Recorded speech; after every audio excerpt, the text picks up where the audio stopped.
Good morning, students. Welcome to the Cortelium Academy.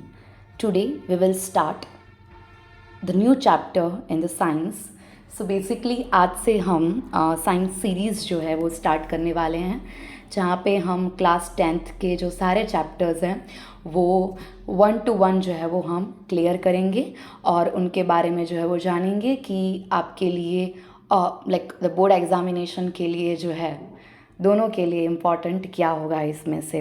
सो चलो chapter number 1 जिसका नाम chemical reactions है उनके बारे में हम जो है वो जानने वाले हैं। सो बेसिकली केमिकल रिएक्शंस की बारे में जब भी अगर हम बात करें तो पहले आपको पता होना चाहिए कि what are elements, what are molecules and what are compound. अगर मैं बात करती हूँ कि only oxygen, just oxygen and oxygen, कुछ उसमें मिक्स नहीं है, कार्बन हाइड्रोजन कुछ नहीं। अगर खाली एक ऑक्सीजन है तो वो ऑक्सीजन क्या है, वो एक एटम है जिसको हम एलिमेंट भी कह सकते हैं। ऑक्सीजन एक एलिमेंट है। बट जैसे ही हमने उसको दूसरे ऑक्सीजन के साथ हमने जो है वो उसको रिएक्ट करवाया तो O+O क्या हो जाएगा, O2 हो जाएगा। तो जब O और जस्ट गिव मी 1 मिनट, हाँ, तो जैसे ही ये एक ऑक्सीजन है, क्लियर, O+O जो है वो क्या हो जाएगा, it will become O2, it will become O2। तो ये O2 जो है वो क्या हो जाएगा, मॉलिक्यूल हो जाएगा।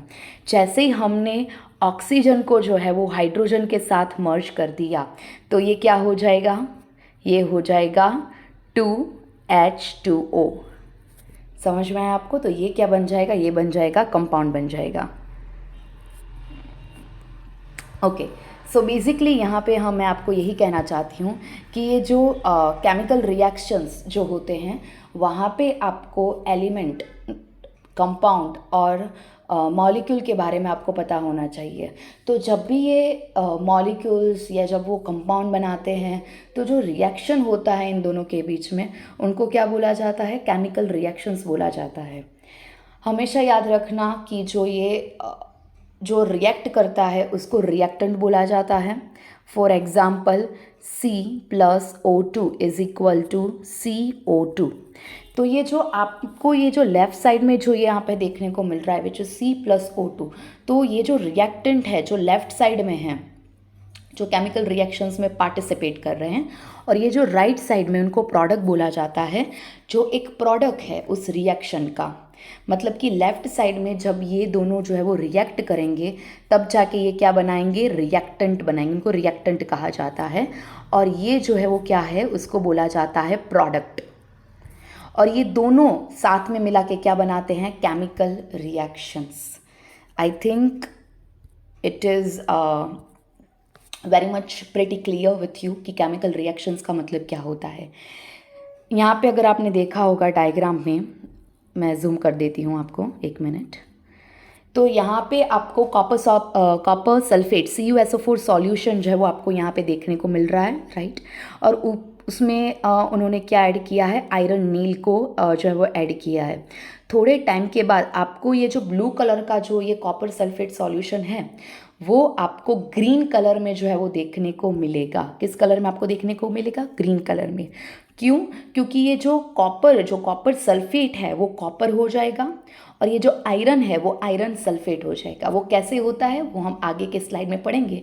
बट ये जो रिएक्शन हो रहा है, क्लियर, इसी रिएक्शन को क्या बोला जाता है, केमिकल रिएक्शन बोला जाता है। Moving on to the next part. Okay, so basically physical and chemical change. तो यहाँ पे अगर हम बात करें फिजिकल और केमिकल चेंज में, तो फॉर एग्जांपल कोई भी रिएक्शन हो रहा है, अगर उसमें कोई चेंज है जो कलर में है या उनके स्टेट में है, स्टेट का मतलब होता है सॉलिड, लिक्विड या गैस, राइट, उसमें कोई चेंज है तो उसको हम क्या बोलेंगे, फिजिकल चेंज बोलेंगे। मतलब यहाँ पे कोई न्यू सब्सटेंस बन नहीं रहा है, खाली आपको चेंज देखने को मिल रहा है, और ये जो चेंज है उसको क्या बोला जाता है, फिजिकल चेंज। मतलब कलर या स्टेट में अगर चेंज हो और कोई न्यू सब्सटेंस बन नहीं रहा है तो उसको फिजिकल चेंज बोला जाता है। बट अगर कोई फिजिकल चेंज मतलब physical change in terms of कि कुछ न्यू सब्सटेंस बन रहा है, उसमें कुछ नई फिजिकल और केमिकल प्रॉपर्टीज़ आ गई है तो उसको क्या बोला जाता है, उसको बोला जाता है केमिकल चेंज। अगर कोई नया सब्सटेंस बनता है तो उसको केमिकल चेंज बोला जाता है। अगर कोई न्यू सब्सटेंस नहीं बनता है तो उसको क्या बोला जाता है, फिजिकल चेंज। अगर आप यहाँ पे देखोगे, I just zoom it out, just give me 1 minute. यहाँ पे अगर आप देखोगे कि आयरन और कॉपर सल्फेट का जो यहाँ पे जो रिएक्शन है तो उनकी वजह से क्या हो रहा है, ये जो FeSO4 है राइट, वो बनता है which is an iron sulphate, और कॉपर जो है वो क्या हो जाता है, अलग हो जाता है। So this is all about the physical and chemical change. I hope आपको समझ में आ गया होगा। यहाँ पे मैंने रिएक्शन का डायग्राम रख दिया है जिससे आप देख सकते हो कि when the blue colour of copper sulphate solution turns into green colour तो उस रिएक्शन को क्या बोला जाता है, केमिकल रिएक्शन।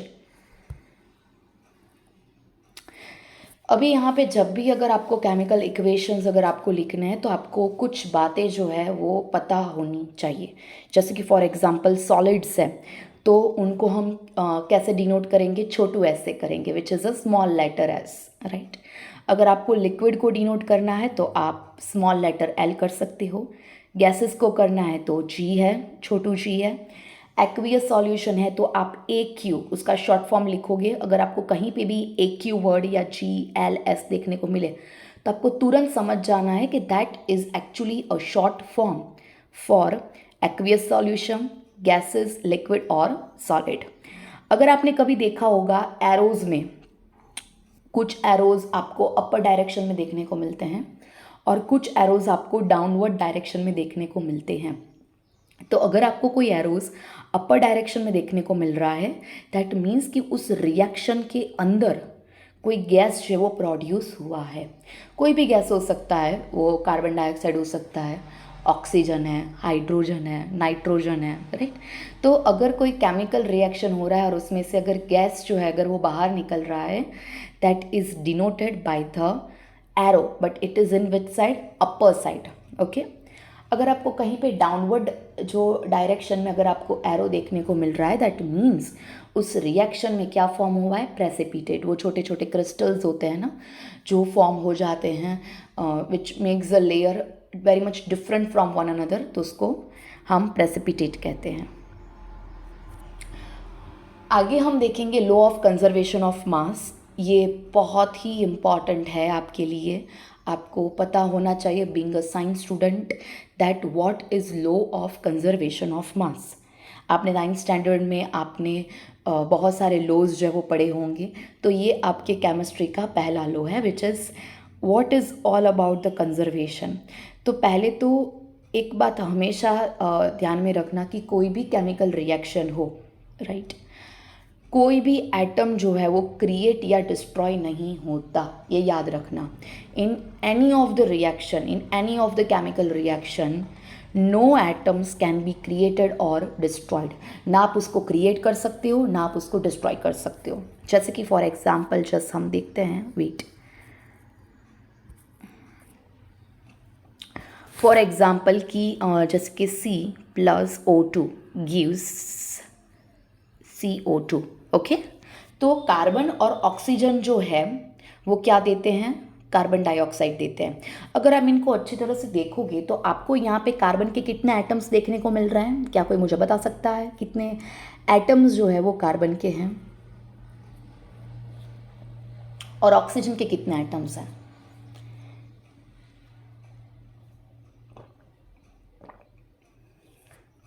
सो बेसिकली यहाँ पे कार्बन के 1 एटम है और ऑक्सीजन के 2 एटम हैं। तो 1 atom of carbon and 2 atoms of oxygen is making carbon dioxide, जिसमें 1 एटम कार्बन का है और 2 एटम किसके हैं, ऑक्सीजन के। तो आपने यहाँ पे जो है वो देख लिया है कि यहाँ पे कोई एटम जो है ना वो कोई अलग से क्रिएट हुआ है ना कोई अलग से कुछ जो है वो डिस्ट्रॉय हुआ है इस केमिकल रिएक्शन में। That means it is following which law, it is following the law of conservation of mass, कि कोई भी एटम जो है वो क्रिएट डिस्ट्रॉय नहीं होता, वो जस्ट खाली जो है वो बैलेंस हो जाता है। ये बात मेरी गौर से सुनना कि आपको जो है वो 4 मार्क्स में जो है वो पूछा जा सकता है कि आपको जो रिएक्शंस हैं उनको बैलेंस करना है। तो उनके लिए कुछ नहीं है, आपको हमेशा लेफ़्ट साइड और राइट साइड को बैलेंस करना है, और कुछ है नहीं। अगर आपको बताऊं, वेट,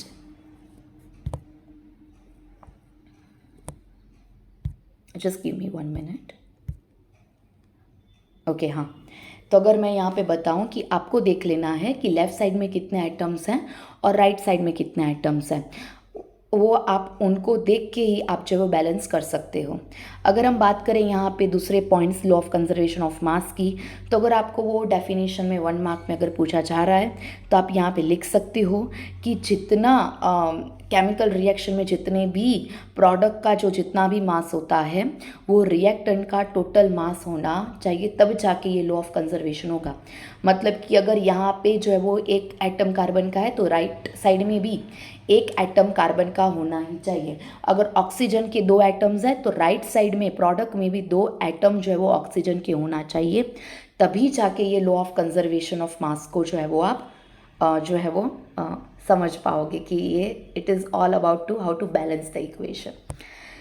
तो जब भी अगर आप कोई आइटम्स को, फिर वो रिएक्टेंट में हो या प्रोडक्ट में हो, जब वो आप उसको जो है वो इक्वल करते हो, तब उसको क्या बोला जाता है, balance of chemical reaction. Okay, so the chemical reaction in which number of atoms of each element on the reactant side is equal to that of the product side। दोनों अगर इक्वल है तभी जाके उसको बैलेंस कहा जाएगा। अभी आप मुझे पूछोगे कि मैम अगर वो बैलेंस नहीं है तो उसका सिंपल मीनिंग है कि अगर वो बैलेंस नहीं है तो उसको अनबैलेंस्ड केमिकल रिएक्शन जो है वो बोला जाता है। जैसे कि फॉर एग्जांपल मैं आपको यहाँ पे एक एग्जांपल देना चाहूँगी कि hydrogen plus oxygen gives H2O। अभी आप मुझे बोलोगे ma'am this is not a balance chemical reaction. Why? Because यहाँ पे एक एटम हाइड्रोजन का है, एक एटम ऑक्सीजन का है, तो यहाँ पे तो 2 एटम्स है हाइड्रोजन के, तो ये कैसे बैलेंस हुआ? क्योंकि यहाँ पे तो एक एटम है, यहाँ पे तो 2 एटम है। ऑक्सीजन तो चलो खैर बैलेंस हो गया है, बट हाइड्रोजन का हम क्या करें? तो उसको बैलेंस करना ही आपको सीखना है, और इसी के ही आपको मार्क्स बोर्ड एग्जामिनेशन में मिलने वाले, that is a 1 mark each. So what you can do is just see that यहाँ पे कितने हैं, 2 एटम्स हैं, ठीक है, तो हम यहाँ पे क्या करेंगे, 2 यहाँ पे पुट कर देंगे, 2H। कितना सिंपल है, अगर आप 2H कर दोगे तो क्या हो जाएगा, H2 हो जाएगा। और यहाँ पे O जो है तो वो कितना है, एक ही है, तो यहाँ पे भी कितना है, एक ही है। जो पहले का जो मैंने अभी आपको दिखाया था, राइट, अगर मैं 2 ऐड ना करूँ तो वो अनबैलेंस्ड है। जैसे ही मैंने यहाँ पे 2 पुट डाउन कर दिया तो ये कौन सा इक्वेशन बन गया, balance chemical reaction. I hope आपको समझ में आ गया होगा। चलो, so now the next part.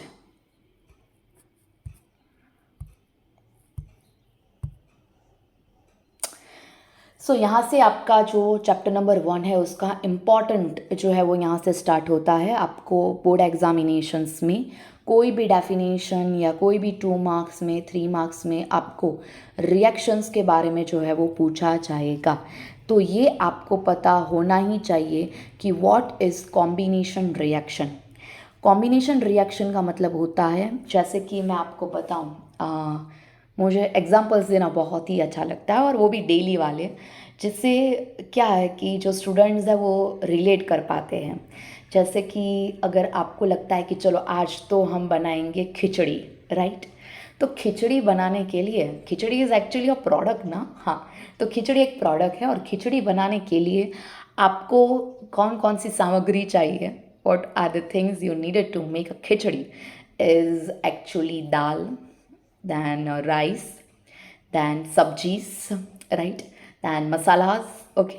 so इतनी सारी चीज़ों को जब आप ऐड करोगे तब जाके आपका एंड प्रोडक्ट क्या आएगा, खिचड़ी। Are you getting me or not? So that is actually a thing which is working with the combination reaction। combination reaction एक क्या है, एक खिचड़ी है जो प्रोडक्ट बनाने के लिए आपको बहुत सारे एलिमेंट्स को ऐड करना पड़ता है, तब जाके वो बनेगा। अगर मैं आपको आसान लैंग्वेज में ये समझाऊँ तो where is my pen, yo. So for example combination reaction के बारे में अगर हम बात करें तो A + B, ये याद रखना, ये मेरा फॉर्मूला है समझने के लिए कि जब भी आप ए को और बी को प्लस करोगे तो आपको क्या आएगा, ए बी। ये चीज़ मेरी मार्क करना कि ये जो ए और बी है उसको रिएक्टेंट बोला जाता है और ए बी को प्रोडक्ट। ये तो आपको पता चल ही गया होगा अभी तक तो लेक्चर में। तो ए जो है यहाँ पे फॉर एग्जांपल है H2 हाइड्रोजन लिया है मैंने, और बी क्या है, मैंने लिया है क्लोरीन Cl2। तो ये मेरा प्रोडक्ट क्या होगा, मेरा प्रोडक्ट होगा 2HCl, that is hydrogen chloride. Simple है कि नहीं। ए और बी को जब प्लस करोगे तो कुछ कंबाइन होगा। खिचड़ी बनाने के लिए आपको कुछ कंबाइन करना ही पड़ेगा, तब जाके वो खिचड़ी बनेगा, वरना नहीं बनेगा वो। खाली राइस से क्या आप खिचड़ी बना सकते हो? नो। क्या खाली मसाले से आप खिचड़ी बना सकते हो? नो। तो आपको सब चीज़ चाहिए, आप उसको कंबाइन करोगे। कंबाइन करना मतलब मिलाना। जब आप उसको कंबाइन करोगे तब जाके जो है वो आपको एक प्रोडक्ट मिलेगा। सो कोई भी कॉम्बिनेशन रिएक्शन में कोई भी दो एलिमेंट्स जो हैं, या कोई एक एलिमेंट और एक कंपाउंड जो है, या फिर जो दो कंपाउंड है, मतलब कुछ ना कुछ जो है वो ऐड होगा, तब जाके अगर आपको कोई एक single product that is A B मिलता है तो ये कॉम्बिनेशन रिएक्शन है। एग्जाम्पल्स आपको यहाँ पे जो है वो दिए हैं, याद रखना बच्चों, examples are very very very very important, आपको पता होना चाहिए। बोर्ड एग्जामिनेशन वाले जो है वो they are very intelligent, very clever, वो आपको कहीं से भी कुछ ना कुछ ट्विस्ट करके आपको पूछ लेंगे। So your concept should be very much clear. Second point में क्विक क्लाइम, आप सभी को पता होगा, 9th स्टैंडर्ड में आपने पढ़ा ही होगा कि क्विक क्लाइम को क्या बोला जाता है, कैल्शियम ऑक्साइड। कैल्शियम मतलब Ca और ऑक्साइड का मतलब क्या होता है, O, तो CaO। तो जब भी कैल्शियम ऑक्साइड जो है वो पानी के साथ रिएक्ट होगा तो क्या बनेगा, CaOH2। कैसे, चलो देखते हैं। फॉर एग्जाम्पल ये है कैल्शियम ऑक्साइड, जब आप उसको पानी के साथ, पानी मतलब H2O के साथ जब आप रिएक्ट करवाते हो तो ये उसका प्रोडक्ट क्या होगा, what will be the end product, Ca। अभी यहाँ पे देखो O कितने हैं, 2 बार, ओके। हाइड्रोजन कितने हैं, 2 बार। तो क्या ये 2 जो है क्या वो इसके साथ मल्टीप्लाई होगा, ऑब्वियसली। क्या ये 2 ऑक्सीजन के साथ मल्टीप्लाई होगा, ऑब्वियसली। तो ऑक्सीजन के 2 और हाइड्रोजन के 2 हो गए ना। देखो कैल्शियम भी एक ही है तो कैल्शियम यहाँ पे एक है। ऑक्सीजन कितने हैं एटम्स, यहाँ पे 2 एटम्स है तो यहाँ पे भी 2 एटम्स हो गए ना। और हाइड्रोजन कितने हैं, 2 है तो यहाँ पे भी हाइड्रोजन 2 हो गए। It is very simple maths कि ब्रैकेट के बाहर अगर कोई नंबर है तो वो ब्रैकेट के अंदर जो भी एटम्स जो हैं उनके साथ मल्टीप्लाई करेगा। तो कैल्शियम ऑक्साइड को जब आप पानी के साथ रिएक्ट कराते हो तो ये कैल्शियम ऑक्साइड क्या हो गया हमारा, A। चलो दूसरी पेन से करते हैं हम, वेट, दैट इज़ दूसरी पेन, ओके, ब्लैक। सो ये कैल्शियम, ये क्या हो गया, A हो गया, प्लस ये पानी जो है, वाटर जो है वो क्या हो गया, B। तो हमको क्या मिला, ये AB। तो हुआ कि नहीं ये कॉम्बिनेशन रिएक्शन, राइट। सो इस टाइम पे जो है वो बहुत ज़्यादा अमाउंट में जो हीट जो है वो रिलीज़ होती है। और जब भी अगर हीट ज़्यादा अमाउंट में रिलीज़ होती है दैट मीन्स वो रिलीज़ हो रही है, आउट निकल रही है, दैट इज़ एक्सो। और थर्मिक का मतलब, एक्सो मतलब बाहर निकलना, और थर्मिक का मतलब क्या होता है, हीट। जब कोई हीट बाहर निकलती है तो उसको क्या बोला जाता है, एक्सोथर्मिक रिएक्शन जो है वो बोला जाता है। आई होप आपके fundamentals regarding the combination reaction जो है वो ख़त्म हो गए होंगे। हम यहाँ पे देखते हैं हाइड्रोजन और क्लोरीन जो है वो रिएक्ट करता है तो वो बनाता है हाइड्रोजन क्लोराइड। आपने यहाँ पे सेकेंड एग्जाम्पल देखा होगा कि कंपाउंड और एलिमेंट जो है वो दोनों रिएक्ट कर रहे हैं, मतलब कि कार्बन डाइऑक्साइड और ऑक्सीजन जब रिएक्ट करता है तो क्या बनाता है, ये कार्बन डाइऑक्साइड। अगर आपने यहाँ पे देखा होगा अमोनिया NH3, ये मेरा फेवरेट है कंपाउंड NH3HCl, क्योंकि ये आपको केमिस्ट्री में हर एक जगह आपको ये देखने को मिलेगा। इसमें hydrogen chloride is a very common compound in the chemistry. तो NH3 और HCl को अगर आप रिएक्ट कराओगे तो वो क्या बनाएगा, NH4Cl, that is an ammonium chloride. आप अपनी बुक के आपके जो टेक्स्ट बुक के जो साइड का जो पार्ट है ये जो आप वहाँ पे उसके नाम लिख लेना, ये बहुत ही इंपॉर्टेंट है, ये भी आपको पूछा जा सकता है। आई होप आपको मेरा लेक्चर जो है वो थोड़ा फ्रूटफुल लगा होगा। ये मैं आपको एक ही स्ट्रेच में आपको मुझे पढ़ाना जो है वो मैं पसंद नहीं है और मैं चाहती भी नहीं हूँ। आपने अभी तक जितना भी पढ़ा है प्लीज़ आप उसके नोट्स बनाएं, रिवाइज़ कीजिए। अभी आपका जो है आपके पास बहुत सारा टाइम है। आप अपने नोट्स को जो है वो बहुत ही स्ट्रांग बनाइए, जिससे एंड मोमेंट जो आपके जो जनवरी फरवरी है बोर्ड के एग्जामिनेशन के जो पहले के जो मंथ है, आप वहाँ पे रिवाइज़ कर पाओगे। सो ये जो पार्ट है वो बहुत ही इम्पॉर्टेंट है आपके बोर्ड्स के लिए। आई होप आपको मेरा लेक्चर जो है वो थोड़ा फ्रूटफुल, इन्फॉर्मेटिव और थोड़ा एक्सप्लेमेटरी जो है वो लगा होगा। Thank you. पार्ट 2 जो है वो आपको जल्दी मिल जाएगा इस चैप्टर नंबर 1 का।